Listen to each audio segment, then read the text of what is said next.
libraries are supposed to be the immediate next kind of institutions started using the standards after the industrial and technological sectors. We have been using the standards in the libraries right from 1901 onwards, when the Library of Congress of US started distributing the printed catalog card services to the different libraries. Then afterwards different libraries picked up in using these standards. Now the present the discussion is on international standard bibliographic description.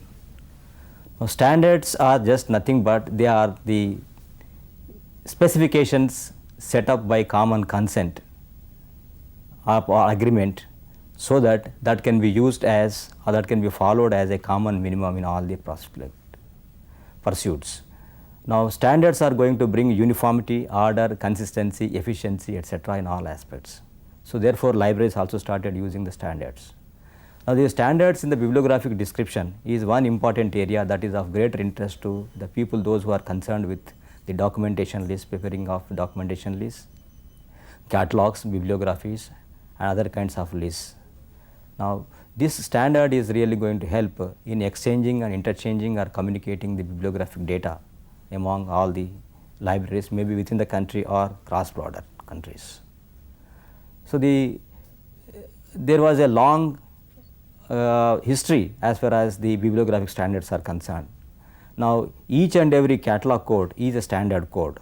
We have tracings of these standards right from the British Museum Code, Charles Jewett and Jewett's Code, and then the rules for dictionary catalog, that is RDC of Charles M. E. Cutter, and then of course we have so many other standards like AA Code of 1908, ALA Code of 1941 and 49, and then CCC, Classified Catalog Code of S. R. Ranganathan. Then of course in these recent past the Anglo-American cataloging rules has come to stay. This is all these cataloging codes are rather in a way they have been the standards, and when the standards are used, the kind of communication among or between the libraries are going to be facilitated like. Now the standards, as far as bibliographic standards are concerned, there was actually for any bibliographic record, it contains two basic elements in that. The first element is going to be the headings or the access points. The second component is going to be the description like. Now for the headings, it was the IFLA. IFLA is the International Federation of Library Associations and Institutions. It has brought out standards for the headings. These standards are nothing but the ICCP rules, that is International Conference on Cataloging Principles held at Paris in 1961. So those rules have been very well received as the standards for making the entry headings for all the catalog records or records. Now afterwards the immediate next component is the description. Now there are so many efforts were there, and different libraries started using different descriptive the standards with them, and therefore there was a difficulty in exchanging and interchanging of the bibliographic records among or between the libraries. Now this again led to have a kind of international standard, and IFLA again took the initiation and it has convened a meeting called International Meeting of Cataloging Experts in 1969 in Copenhagen. Now this particular meeting was attended by a large number of professionals, those who are concerned with the cataloging, and at this particular meeting it was resolved that now there can be one standard, that is an international standard for bibliographic description, that is going to really help the cataloging agencies and also the bibliographers, everyone to really prepare their catalog records in a consistent way, so that the records originating from one particular part can be exchanged with other parts of the country or the different countries also. So with that idea, a working group was constituted with A.J. Wells and Michael Gorman, and these two persons were asked to look into the feasibility of coming out with an international standard for bibliographic description, so that anybody will be able to use the same kind of standard. Accordingly, in 1971, these two experts, they have brought out a draft ISBD, and that has been put to use among so many libraries like the British National Bibliography, then Australian Bibliography, and some other libraries have really experienced, they have used this draft ISBD, and finding out any lacunae, then they have really been recouped, and in 1973 a formal document was brought out, and actually it was published in the year 1974 as ISBD, International Standard Bibliographic Description. Now, what this description is really been intended to do? Now, this particular description is basically aimed at the records originating from any center in any language. They should be easily exchangeable and can be understandable. And the another important objective is that the records that are prepared in manual methods, they can be with a little bit of modification, with a little bit of the kind of mediation that can be very comfortably amenable to the use of computers, and so that in the future days this kind of the ISBD structure can easily be used in the computerized catalogs. So, with this purpose in the year 1974 the ISBD was brought out. Now, what this ISBD has really been the intended, and what exactly it really consists of? ISBD basically prescribes the elements of information that should go into the catalog record. I mean the kind of information, the kind of the data, what kind of data relating to the document should go into the catalog records, that has been decided by the ISBD. The second important component of ISBD was that what could be the sequence, what could be the order of the elements that are to be really presented in a catalog record. Then the third important aspect is that now these areas of information or these elements of information, when they are really going to be described in a catalog entry. Now, what is how to distinguish between the first area and the second area, or one area and other area, or it is even how to distinguish a smaller component contained in a particular area, that is subfields in an area, how to really identify them, and that has also been decided with the help of the connecting symbols or punctuation marks. All these standards basically aim at, and their basic advantage is that identifying the holdings of a library in a proper way. And the second objective is that we will be able to communicate the library holdings. The third one is going to be for effective communication of bibliographic data available in several libraries or catalogs. Then the fourth one is aligning bibliographic data from one source with bibliographic data on the host computer. Then the fifth one is exchanging data online in an integrated library network. Further, it helps in uniform way of describing documents and uniform way of retrieving the descriptive records. Basically, these standards, the ISBD and others, their basic aim is to individualize and identify one particular document from similar other documents. This is really going to be the basic objective of the description like. Then what is this ISBD, the structure of the ISBD? The structure of the ISBD, it is in 8 areas, basic areas, and the area number 1 is going to be the title and statement of responsibility area. The area number 2 is the edition and the statement of responsibility relating to the edition. The third area is material or type of publication specific details area.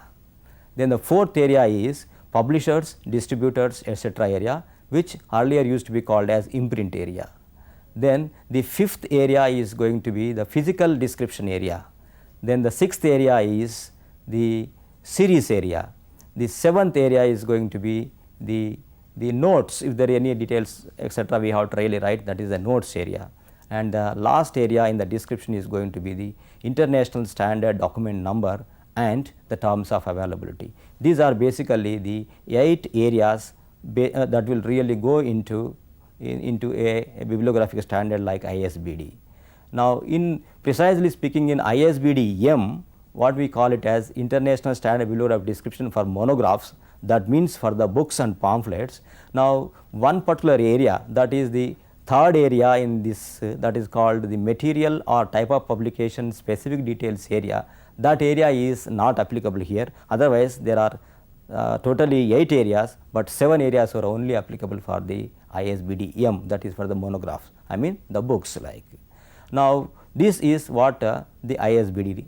Then afterwards there were so many ISBDs were brought out, because in the libraries besides books and periodicals, besides the print media, we started acquiring so much of non-print media also, something like computer files, something like the microfilms, microfiche, the audio recordings, then of course the motion pictures, video recordings, so on, music, published music and so on, including the cartographic material. These are some of the material in the recent past most of the libraries started acquiring. Now, it is become a necessary again to prepare adequate ways of describing in a standard way for all these types of material also. Now, accordingly what really happened is, now the IFLA has also brought out one more standard called ISBD-G. This ISBD-G is called as General International Standard Bibliographic Description. Now, this particular description is basically aimed at giving almost all the fields, all the areas that can be used for describing all types of material. In a way, what we can really talk about ISBD-G is, it is a single common framework for describing or for cataloging of all types of material, say a microfilm, a microfiche, a sound recording, maybe any other type of material. But you know, the very basic objective of preparing ISBD-G by the IFLA is not to be used by the catalogers. It is for those who wanted to design a specific ISBD for a specific type of material. Now, this ISBD-G is going to give the guidelines. Now, based on those guidelines and based on those existing structure, the other kinds of elements required specifically for a specific type of material, they need to be equipped, they need to be accommodated in those areas and in those fields like ISBD-G and ISBD-M, or for that matter any other ISBD, they are naturally going to have a similar structure, but variant the features are the characteristics of each and every type of material. Say for example, if when we are talking about cartographic material, that is something like maps and atlas etc. Now, they really need some specific the kind of descriptive information is required there, something like every map is drawn according to a scale. Now, we have to really mention the scale of the map, then there can be some kind of projections will be there, something like conic, orthomorphic projection, some other kinds of projections are there, some kind of degrees etc. are there. Now, these kinds of features are exclusive for a type of material called cartographic material. They need to be accommodated again looking into the same structure like ISBD-G. Now, for this what really happened, now IFLA has also brought out a specific format called ISBD CM, that is cartographic material. ISBD CM is meant for the cartographic material. Similarly, ISBD has also brought out another standard to describe correctly the serials or the periodicals or the which include all sorts of magazines and everything, all the periodical publications like. For that, ISBD has brought out another standard called ISBD-S, that is International Standard Bibliographic Description for the serials like. In this also there was one specific area was really been required, that is the third area in the description called material or type publication specific details area. This is also called as alphabetico, numeric and chronological data area. There we used to write some information, something like if a serial when it was really started, that is the beginning volume number, the beginning issue number, the commencement year and month etc., and this kind of features are really unique like. So, similarly when you take a kind of audio recording, something like whether it is what kind of sound recording it is, something like the stereo sound or a mono sound, then if it is a kind of LP or the long playing record, something like how many rotations or RPM, revolutions per minute that particular gramophone record or the disc has to really rotate in order to give a correct sound. Now, these kind of features are really required. In order to accommodate all these things for a specific type of material, this ISBD-G has given actual framework, and based on this framework most of the specific ISBDs have been really brought out. Now, there are some ISBDs which are something like ISBD S, this is meant for the serials, ISBD NBM, that is meant for the non-book material, ISBD G, that is the general ISBD, then ISBD A for the older or printed books or antiquarian book material, then ISBD PM, that is for the published music or printed music, ISBD CP is for the component parts, ISBD CF for the computer files. Of course, above all, there was one ISBD manual was also brought out in 1990 as a guide how to really use and operate all these ISBDs like. As already we have understood that ISBD G contains 8 areas of information. Now, the detailed structure of ISBD G is like this. Now, the title proper followed by the GMD. The GMD will be in square brackets because GMD is general material designation. This is followed by a parallel title with an equal symbol. So, these symbols are really going to distinguish each and every component within an area, each and every subfield in a particular field. Now, after parallel title, the punctuation mark is colon, and then the other title information or the subtitle information will come.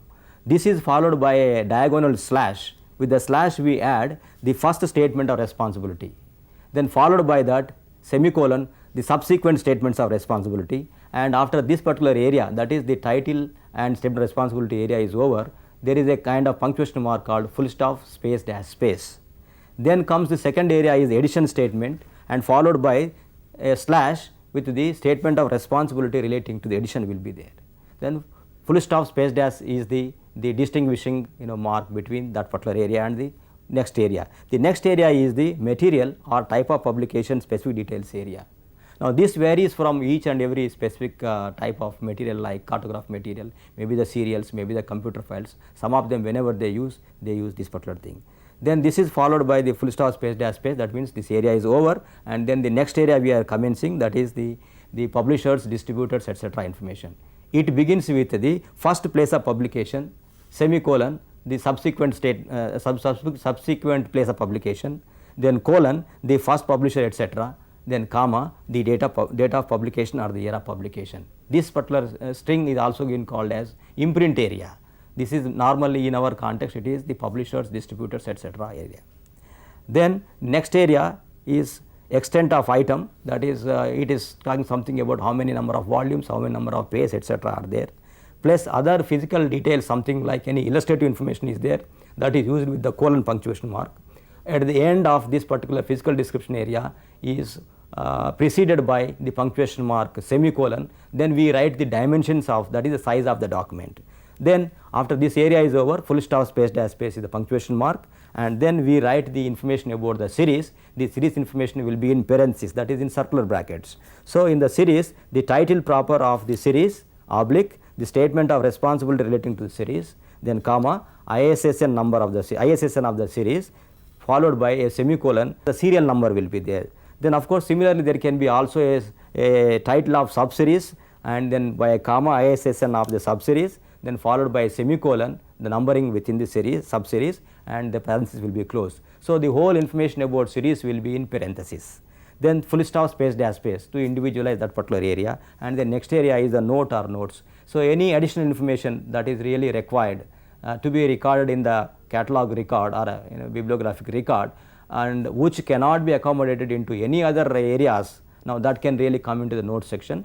After the note section, full stop space dash space, then the last area is going to be the international standard number, then followed by the terms of availability or the price of the document.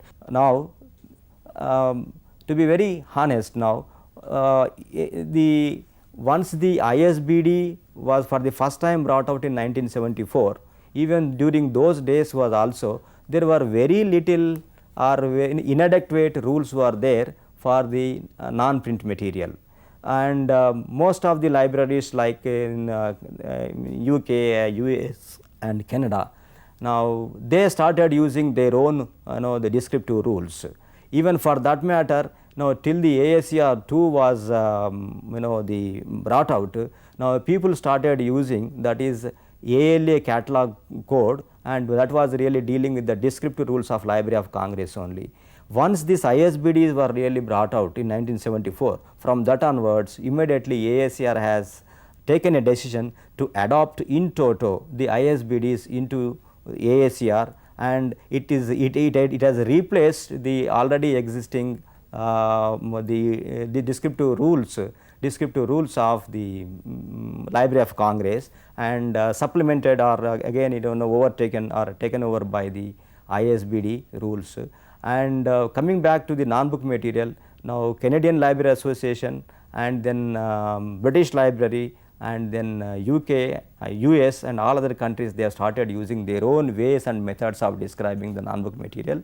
Initially these material, the descriptive rules for the non-book material were not really available with the even AACR catalog code also, and then this has necessitated for going for the ISBD NBM that was brought out in the year 1977. From that time onwards, various other non-book material have been really brought out. Now coming into the present situation, this ISBD has been in toto is adopted into Anglo-American cataloging rules.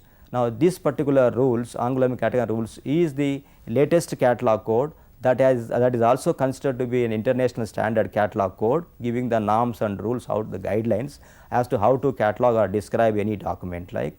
Now the whatever the ISBDs were really brought out by the IFLA, now there has been a kind of common consensus and agreement is there, and as to automatically if any ISBD is really brought out, that will go into the AACR, because there is a kind of a steering committee is there, that is called JSCAACR, that is Joint Steering Committee for the Revision of Anglo-American Cataloging Rules. It automatically this particular steering committee includes IFLA body and ISO and many other agencies are there, and they have taken a decision that any ISBD, any new ISBD has come, that will automatically go into the AACR, and that is how now the AACR is enriched. AACR is now considered international catalog code, and AACR has been translated into so many other languages. Say for example, the rules in AACR are just nothing but, as far as the description is concerned, the ISBDs, as far as the entry headings are concerned, the ICCP rules only, and this particular catalog code has been converted and translated into different languages, and people call it as their native catalog code. Something like in Japan they call it as Nippon cataloging rules. It is absolutely nothing but the English version of the AACR is translated into the Japanese language, and they use the same code and same rules.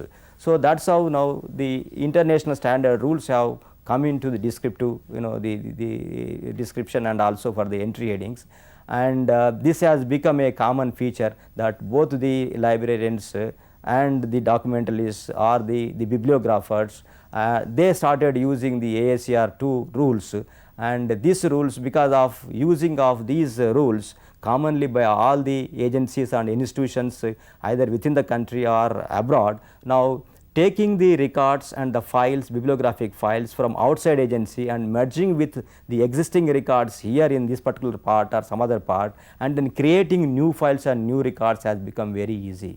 Exchanging of information has become very convenient. Merging of the already existing records and then then importing some other records and then putting them together and creating another records has become very convenient and easy. So like that now these ISBDs have really come as an international standard rules to accommodate the bibliographic agencies the requirements. Now in the current days, now the AACR2, actually it is just nothing but the ISBD rules are there in AACR2 as far as description is concerned. Now there is a kind of the shift and change has come out.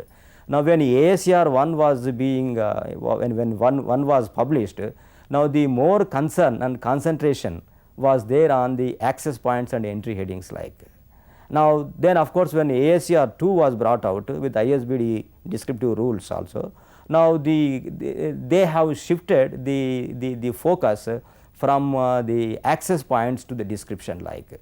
This particular change has really occurred only because the libraries started using the computers. Once they start using the computers in the computerized context, now there is absolutely no question of the main entry or add entry is not really required. Now the only requirement is that once input in the information into any record, that can be used both as main entries or access points and also as well the description is concerned. So, therefore, now in the computerized context there can be only one time input of the information about a document will be there, and that one time input information, all the fields, all the data elements, whatever the information that is input into the catalog records, that is automatically going that automatically is used to search and retrieve the information like. Therefore, in the changed context of application and use of the computers and say to some extent the IT in the libraries, now this change has taken place. Now, with the help of the ISBD and so many other ISBDs for specific materials, now with the cataloging field and the bibliographic field has got a comfortable stay in order to prepare their catalog entries or bibliographic entries and to send and then or to receive and to merge and create new files with this. Now, in the recent past, now what is really happening is ISBDs have also are undergoing so much of transformation and changes. The basic transformation and change is that now earlier in as far as the computer files are concerned, now they used to really call it as machine readable data files when it was in ASCR2, I mean in 1978.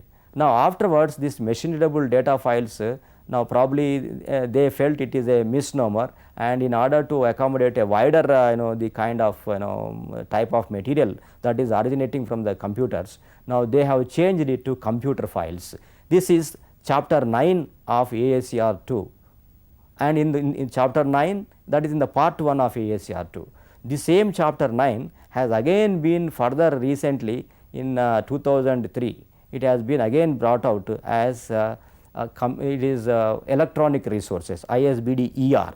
So, there is a change because in order to accommodate or in order to cope up with the changing information environment, particularly the document production, particularly there is a lot of information is coming in electronic form, and to handle and to cope up that, ISBDs have also been transforming from time to time. Now, the latest one, that same chapter 9 which was earlier called as MRDF, which was later been called as computer files, has been now changed to the ISBD ER, that is called electronic resources, providing greater access, greater the accent, greater slant to the electronic resources like. Similarly, the chapter number 12, which was really earlier considered and called as what is that is called serials, that is ISBD S. ISBD S was the chapter 12 of ASCR2. Now, that ISBD S has been also now really recently been changed to continuing resources. ISBD C, that is ISBD CR is continuing, so like that now whenever there is any change and any developments are taking place in the information production environment, now the ISBDs are rather the IFLA and its bodies, they have been taking care of in bringing out the new types of ISBDs, and in order to see that the bibliographic world, the bibliographic agencies, the information agencies, the librarians, the libraries will be able to describe in a standard way the cataloging records or bibliographic records, and with a basic idea and purpose that they will be exchanged throughout the world without any difficulty.